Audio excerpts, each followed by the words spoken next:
นักกีฬาพร้อมแล้วนะครับ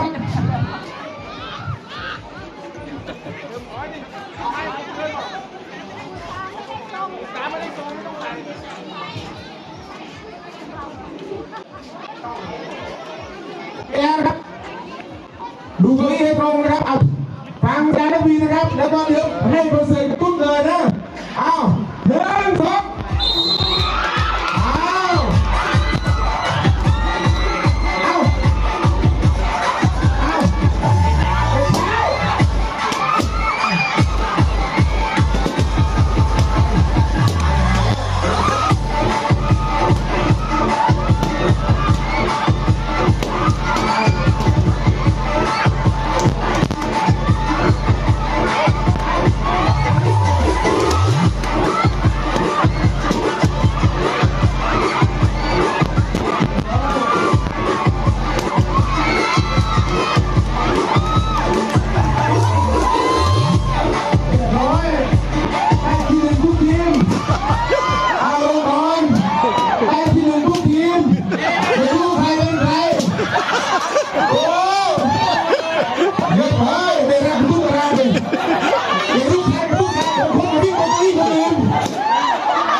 เอายังไงดี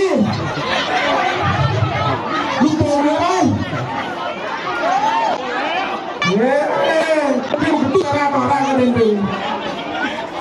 ไม่มีนะแต่ผมมองไม่ดูดูไม่ออกลูกโป่งเลยไหมถ้าเหลือผมจะให้แค่3 คนพอเอาไปลงรถเป็นนี่ตุ๊กอย่ามั่วแค่ว่าตุ๊กมือเก้าตุ๊กมือไอ้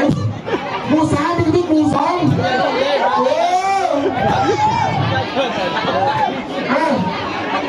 ไม่แล้วลูกโป่งมันวิ่งมาพร้อมกันเลยนะครับความจริงมันต้องมาทีละคนนะครับ